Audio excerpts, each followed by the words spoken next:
తెలంగాణ రాష్ట్రంలో పార్లమెంట్ ఎన్నికలు ఒక నెల రోజులు ముందు జరిగే అవకాశాలు కనపడుతున్నాయి. ఉత్తర భారతంలో భారతీయ జనతా పార్టీ సాధించిన విజయాలు, ఫలితాలు, ఆ జోషు వేడి తగ్గకముందే త్వరగా ఎన్నికలు నిర్వహించాలనే ఆలోచనలో భారతీయ జనతా పార్టీ వ్యూహరచన చేస్తూ ఉంది. ఫిబ్రవరి 20 నాటికి ఎన్నికల నోటిఫికేషన్ విడుదల చేసి తెలంగాణ రాష్ట్రంలో, ఆంధ్రప్రదేశ్లో కూడా మార్చి 10-15 తారీఖుల మధ్య ఆంధ్రప్రదేశ్లో శాసనసభ, లోక్సభకు, తెలంగాణలో లోక్సభకు ఎన్నిక నిర్వహించాలనే ఆలోచనలో ఉన్నది కేంద్ర ప్రభుత్వం. విశేషం ఏంటంటే దేశవ్యాప్తంగా ప్రజలందరూ, ప్రాంతీయ పార్టీలు ఉన్న రాష్ట్రాలలో కూడా రాష్ట్ర ప్రభుత్వము ప్రాంతీయ పార్టీకి ఓటేస్తున్నారు. కేంద్ర ప్రభుత్వము ఎంపీ ఎన్నికలు వచ్చేసరికి వాళ్ళు బీజేపీకి ఓటేస్తున్నారు, జాతీయ పార్టీకి వేస్తున్నారు. ఈ ప్రక్రియ ఒరిస్సా, పశ్చిమ బెంగాల్, అక్కడ ప్రాంతీయ పార్టీలు పాలన చేస్తున్న, అలాగే తమిళనాడు, ఈ రాష్ట్రాల్లో గ్రామీణ పట్టణ ప్రజలు దేశవ్యాప్తంగా ఢిల్లీలో మోడీ ఉండాలని కోరుకుంటున్నారు. 2018 డిసెంబర్లో టీఆర్ఎస్ పార్టీ శాసనసభ సీట్లు 88 సీట్లు గెలిచి 4 నెలల కాల వ్యవధిలోనే పార్లమెంట్ ఎన్నికల్లో చతికిలు పడిపోయింది. ఒక్క సీటుకే పరిమితమైన, అసెంబ్లీ సీటుకి పరిమితమైన బీజేపీ ఏకంగా 4 లోక్సభ సీట్లు గెలిచింది. సారు కారు 16 అన్న టీఆర్ఎస్ పార్టీ కేవలం 9 లోక్సభ సీట్లకే పరిమితమైంది. అప్పుడు 88 సీట్లు వచ్చి అధికారం ఉంటేనే 9 సీట్లు వచ్చినాయి. ఇక ఇప్పుడు అధికారము లేదు, 39కే పరిమితం. కనుక బీఆర్ఎస్ పార్టీకి ఈ లోక్సభ ఎన్నికల్లో కష్టకాలమే. గ్రామీణ వాసులు, పట్టణవాసులు, రైతులు, మహిళలు, కౌలు రైతులు, యువకులు, నిరుద్యోగ యువత అందరూ ఆలోచించేది ఏంటంటే రాష్ట్రంలో ఏ పార్టీకి ఓటేసినా ఇక్కడ కారు పార్టీకి, కమలం పార్టీకి, రకరకాల పార్టీలకు ఓట్లేశారు శాసనసభలో. కానీ లోక్సభ వచ్చేసరికి మాత్రం అందరూ పువ్వు గుర్తు, కమలం గుర్తుకు ఓటేయాలనే ఆలోచనలో ఉన్నారు. దేశం కోసం, ధర్మం కోసం, ఈరోజు దేశ ప్రతిష్టను ప్రపంచ దేశాలలో అగ్రస్థానంలో నిలబెట్టిన మోదీ, ఆయనే సమర్థుడు, ఆయనకు సాటి పోటీ ఎవ్వరూ, ఏ రాజకీయ పార్టీ నాయకుడు లేడనే విశ్వాసము, నమ్మకంతో నిన్నగాక మొన్న కారు పార్టీకి ఓటేసిన వారు, అట్లాగే కాంగ్రెస్ ఓటేసిన వాళ్ళు కూడా పువ్వు గుర్తుకు ఓటేయాలనే ఆలోచనలో ఉన్నారు. అందువల్ల రేపు జరగబోయే లోక్సభ సీట్లలో ఏంటి కారు పార్టీకి వేస్తే వాళ్ళు ఏం చేస్తారు? అయినా నేల విడిచి సామన్నట్టు శుభ్రంగా రాష్ట్రం పరిపాలించుకునేదానికి టీఆర్ఎస్ అంటే తెలంగాణ సెంటిమెంటు, తెలంగాణ అనే పదం ఉంది, పేగుబంధం తెగిపోయింది. బీఆర్ఎస్ అనే పార్టీ పేరు మార్చడమే తప్పిదమని చెప్పి చాలామంది భావిస్తున్నారు. ఏదో మనం వెళ్ళిపోయి దేశాన్ని శాసిద్దాం, ఢిల్లీని శాసిద్దాం, దేశ రాజకీయాలను ప్రభావితం చేద్దామంటే ఆ దురాశ ఇక్కడ ఉండే భూమి కదిలిపోయి ఉన్న అధికారమే కోల్పోయింది బీఆర్ఎస్ పార్టీ అంటారు. అసలు దేశ రాజకీయాల్లోకి వెళ్లకుండా, మోదీతో, కేంద్ర ప్రభుత్వంతో శత్రుత్వం లేకుండా తన పాలన తను నిర్వర్తించుకుంటే కేసీఆర్ ఓడేవాడు కాదనే విశ్లేషకులు కూడా ఉన్నారు. ఆంధ్రప్రదేశ్లో కూడా 2018లో చంద్రబాబు నాయుడు మోదీతో, కేంద్ర ప్రభుత్వంతో వైరం పెట్టుకుని అప్పుడు ఎన్నికల్లో ఓటమి చెందటం అనేది మనం చూసాం. కనుక కేసీఆర్ వ్యూహం బెడిసికొట్టింది. ఢిల్లీలో పాగా వేయాలనుకుంటే ఇక్కడే పూర్తిగా నష్టం జరిగిందని రాబోయే లోక్సభ సీట్లలో ఎన్ని సీట్లు గెలుస్తుందనేది ప్రశ్నార్థకమే. కేసీఆర్ పోటీ చేయబోయే మెదక్కు ఒక్కటి తప్పి మిగతా ఎక్కడా కూడా విజయం సాధించే అవకాశాలు ఏవి లేవని విశ్లేషకులు భావిస్తున్నారు. బలమైన నాయకులు అందరూ కూడా శాసనసభకు పోటీ చేశారు. బలమైన నాయకులు శాసనసభ్యులుగా గెలిచారు. అయినా తమ అభ్యర్థులను రంగం సిద్ధం చేసుకుంటా ఉంది BRS party.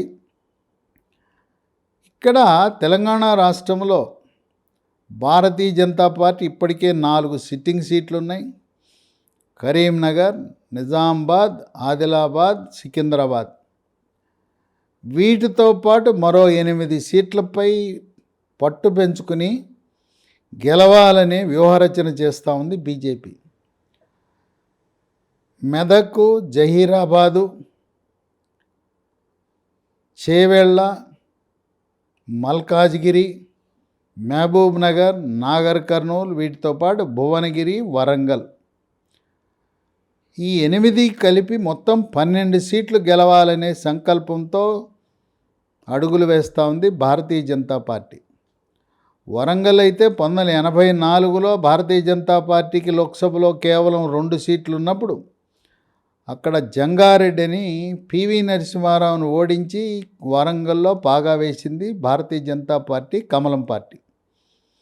Congress party Khammam, Nalgonda, Mahabubabad 3 స్థానాలకు పరిమితమయ్యే అవకాశం కనపడతా ఉంది. ఎలాగో ఎంఐఎం పార్టీ హైదరాబాద్లో విజయం సాధిస్తుంది. ఇటువంటి తరుణంలో మొదటి స్థానంలో బీజేపీ, 2వ స్థానంలో కాంగ్రెస్. ఇక కేసీఆర్ మెదక్లో పోటీ చేస్తే అది ఒక్క సీటే బీఆర్ఎస్ గెలుస్తుంది. మిగతా చోట్ల బీఆర్ఎస్ మీరు వెళ్ళి లోక్సభలో ఏం చేస్తారు జాతీయ స్థాయిలో అనే ఆలోచన తెలంగాణ ప్రజల్లో వస్తూ ఉన్నది. అయినా బీఆర్ఎస్ పార్టీ తమ అభ్యర్థులను సిద్ధం చేసింది. కొంతమంది సిట్టింగులను తప్పించి కొన్ని మార్పులు చేర్పులు చేసింది. మొట్టమొదటిది మెదక్లో కేసీఆర్ పోటీ చేసే అవకాశం ఉంది. అయితే ఇక్కడ కాంగ్రెస్ పార్టీ ఓ తీర్మానం చేసింది. రాష్ట్ర పార్టీ సోనియా గాంధీని ఇక్కడ వచ్చి పోటీ చేయమంటున్నారు. గతంలో 1975 నుంచి 77 వరకు ఎమర్జెన్సీ అత్యవసర పరిస్థితి పెట్టి దేశం అల్లకల్లోలమైన తరుణంలో తదుపరి జనతా పార్టీ ఆవిర్భవించిన తర్వాత దేశవ్యాప్తంగా కాంగ్రెస్ పార్టీ తుడిచిపెట్టుకుపోయిన తరుణంలో 1978లో కాంగ్రెస్ పార్టీని ఆదరించిన రాష్ట్రాలు కర్ణాటక, ఉమ్మడి ఆంధ్రప్రదేశ్. అప్పుడు ఇందిరాగాంధీ వచ్చి మెదక్ నుంచి పోటీ చేసి గెలిచింది. అదేవిధంగా ఉత్తర భారతంలో తుడిచిపెట్టుకుపోయిన కాంగ్రెస్ కనీసం దక్షిణాదిన పుంజుకోవాలని కాంగ్రెస్ పార్టీ సోనియా గాంధీని మెదక్లో పోటీ చేయించాలని, ఒకవేళ సోనియా గాంధీ పోటీ చేయకపోతే ప్రియాంక గాంధీనైనా పోటీకి పెట్టాలనే ఆలోచన ఉంది. ఇప్పటికే రాహుల్ గాంధీ కేరళ నుంచి వాయనాడ్ అనే లోక్సభ స్థానానికి గెలిచి అక్కడి నుంచి ప్రాతినిధ్యం వహిస్తున్నాడు. అక్కడ సోనియా గాంధీ కానీ ప్రియాంక గాంధీ పోటీ చేసి కేసీఆర్ కూడా పోటీ చేస్తే కేసీఆర్కి గడ్డు కాలమే. ఏ విధంగా కామారెడ్డిలో కేసీఆర్ ఓడిపోయాడో మెదక్లో కూడా కేసీఆర్ ఓడిపోయే అవకాశం ఉంది. అప్పుడు మెదక్లో సోనియా గాంధీ ప్రియాంక గాంధీ వస్తే కేసీఆర్ జహీరాబాద్లోనో లేదు మహబూబ్ నగర్లోనో పోటీ చేయవలసిన అవసరం ఉంటుంది. ఇక 2 మహబూబ్ నగర్లో శ్రీనివాస్ గౌడ్ని రంగంలో తెస్తున్నారు, మాజీ మంత్రి. ప్రస్తుతం సిట్టింగ్ మన్నే శ్రీనివాసరెడ్డి ఉన్నాడు, ఆయన తప్పించి శ్రీనివాస్ గౌడ్ని పెట్టాలనే ఆలోచనలో ఉన్నారు. 3 చేవెళ్ళ సిట్టింగ్ రంజిత్ రెడ్డి 2019లో ఏం గొప్ప మెజార్టీతో ఏం గెలవాల, కేవలం 10,000 ఓట్ల మెజార్టీతో కొండా విశ్వేశ్వరరెడ్డి మీద గెలిచాడు. కనుక ఆయనకి గడ్డు కాలమే, అతి కష్టం మీద గెలిచాడు, స్వల్ప మెజార్టీతో గెలిచాడు. 4 జహీరాబాద్, ఇక్కడ బీబీ పాటిల్ అని ఉన్నాడు. ఆయన పార్టీ మారుతాడు, కమలం పార్టీ, పువ్వు పార్టీకి వెళ్తాడు, బీజేపీలో చేరుతున్నాడనే ఊహాగానాలు ఉన్నాయి. ఆయన బీజేపీలోకి వెళ్లకుండా బీఆర్ఎస్ పార్టీలో ఉంటే బీబీ పాటిలే జహీరాబాద్కి అభ్యర్థి. 5 నాగర్ కర్నూలు. ఇక్కడ సిట్టింగ్ ఎంపీ పి రాములు, ఆయన కానీ ఆయన కొడుకు కానీ సీట్ అడుగుతున్నాడు. ఆయనకి రాములు కొడుకు కూడా బీఆర్ఎస్ సీట్ ఇవ్వదు. అక్కడ గువ్వల బాలరాజుని రంగంలో దింపుతున్నారు. పి రాములు తన ప్రయత్నాలు ప్రారంభించాడు. అటు భారతీయ జనతా పార్టీతో ఇటు కాంగ్రెస్ పార్టీతో 2 పార్టీలతో టచ్లోకి వచ్చాడు. పి రాములు ఆయన కానీ ఆయన కుమారుడు కానీ ఆయన బీజేపీ టికెట్ ఇస్తే బీజేపీ మీద మొదటి ప్రాధాన్యత బీజేపీ, లేదు కాంగ్రెస్ పార్టీ టికెట్ ఇస్తే కాంగ్రెస్లో పోటీ చేయాలని. రాములు మాదిగ సామాజిక వర్గానికి చెందినవాడు. నాగర్ కర్నూల్లో ఆ పార్లమెంట్ పరిధిలో మాదిగలు అధికంగా ఉండటం వల్ల మాదిగ సామాజిక వర్గం వారే విజయం సాధించే అవకాశం ఉంది. ఇక 6 కరీంనగర్. మాజీ ఎంపీ బోయినపల్లి వినోద్ కుమార్ పోటీ చేస్తాడు. 7 పెద్దపల్లి. అక్కడే సిట్టింగు. ఆయన కూడా లోక్సభ ఎన్నికల ముందు కాంగ్రెస్ పార్టీ నుంచి పార్టీ మారి బీఆర్ఎస్లోకి వచ్చాడు. వెంకటేష్ నేతను తప్పించి బాల్కా సుమన్ మొన్న ఓడిపోయాడు చెన్నూరులో, ఆయనకి ఇవ్వాలనే ఆలోచన ఉంది. ఇక 8 నిజామాబాద్ కవిత పోటీ చేసిన కష్టమే. మండవ వెంకటేశ్వరరావు మాజీ మంత్రి కవిత కోసం కృషి చేశాడు. ఆయన ప్రస్తుతం పార్టీ మారి కాంగ్రెస్ పార్టీలోకి వచ్చాడు. నిజామాబాద్లో పసుపు బోర్డు ఏర్పాటు, దానివల్ల మళ్ళీ బీజేపీ ధర్మపురి అరవింద్ విజయం తథ్యమని విశ్లేషకులు భావిస్తున్నారు. పైగా ఆర్మూర్లో రాకేష్ రెడ్డి విజయం, కామారెడ్డిలో వెంకటరమణారెడ్డి విజయం ఈ బీజేపీకి బలాన్ని తెచ్చిపెట్టింది. పసుపు పండించే రైతులందరూ కూడా వాళ్ళు బీజేపీని దాటి వేరే పార్టీకి ఓటు వేసే అవకాశమే లేదు. కవిత గెలవటం నిజామాబాద్లో కష్టమే. ఇక 9 ఆదిలాబాద్లో జి నగేష్. 10 వరంగల్లో సిట్టింగ్ ఎంపీ పసునూరి దయాకర్ని మార్చి మాజీ ఉప ముఖ్యమంత్రి స్టేషన్ గన్పూర్లో టికెట్ నిరాకరించబడి డాక్టర్ రాజయ్య ఆయన్ని వరంగల్ ఎంపీగా రంగంలో దింపాలని ఉన్నారు. 11 నల్గొండ.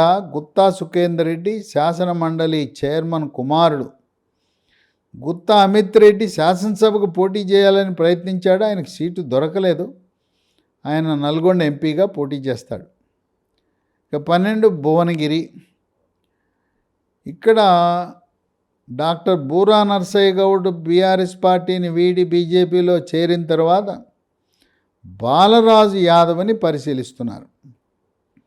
13 ఖమ్మం. నామా నాగేశ్వరరావు. ఈసారి నామా నాగేశ్వరరావు కష్టకాలమే. అక్కడ కాంగ్రెస్ హవా నడుస్తూ ఉంది. రేణుకా చౌదరి మాజీ మంత్రికి గెలుపు అవకాశాలు అధికంగా ఉన్నాయి. 14 మహబూబాబాద్. ఇక్కడ సిట్టింగ్ ఎంపీ మాలోత్ కవిత, ఆమెను తప్పించి ఆమె తండ్రి మాజీ మంత్రి రెడ్డియా నాయక్ మొన్న ఎన్నికల్లో శాసనసభ ఎన్నికల్లో డోర్నకల్ నుంచి ఓటమి చెందాడు. కనుక రెడ్డియా నాయక్ని మహబూబాబాద్ ఎంపీగా బీఆర్ఎస్ పార్టీ తరఫున పెట్టే అవకాశం కనపడతా ఉంది. 15 మల్కాజ్గిరిలో కొత్త అభ్యర్థి సింగిరెడ్డి సోమశేఖర్ రెడ్డి. ఈయన రేవంత్ రెడ్డికి కుడి భుజం. 2019లో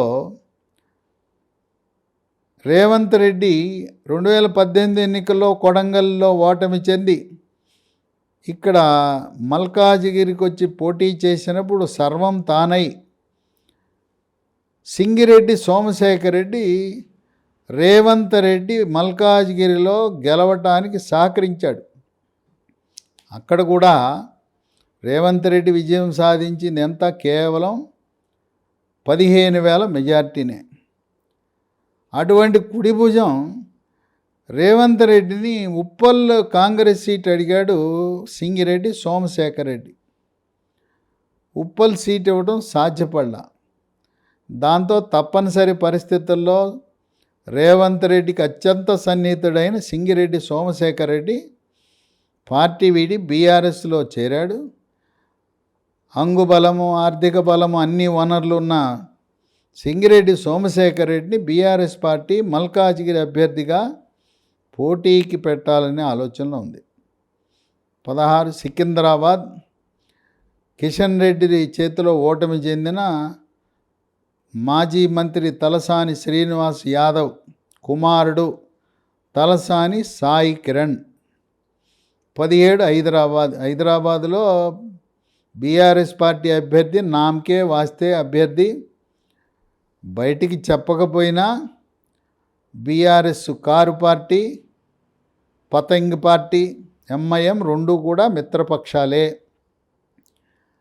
నామకే వాస్తే ప్రశాంత్ అనే అభ్యర్థిని గతంలో పెట్టారు, మళ్ళీ ఆయనకో ఎవరికోరికి ఇస్తారు. ఇచ్చినా అక్కడ గట్టి పోటీ భారతీయ జనతా పార్టీ, ఎంఐఎం రెండు పార్టీల మధ్యనే ఉంటుంది. పాత బస్తీలో హైదరాబాద్ పార్లమెంటు పరిధిలో కారు పార్టీ అది పెద్ద పరిగణలో తీసుకోవాల్సిన అంశం కాదు. కనుక బీఆర్ఎస్ పార్టీ 16 నియోజకవర్గాల్లోనే పోటీ అని మనం చెప్పుకోవచ్చు. ఏదేమైనా బీఆర్ఎస్ పార్టీ కారు పార్టీ చాలా గడ్డు కాలం ఎదుర్కొంటున్నది.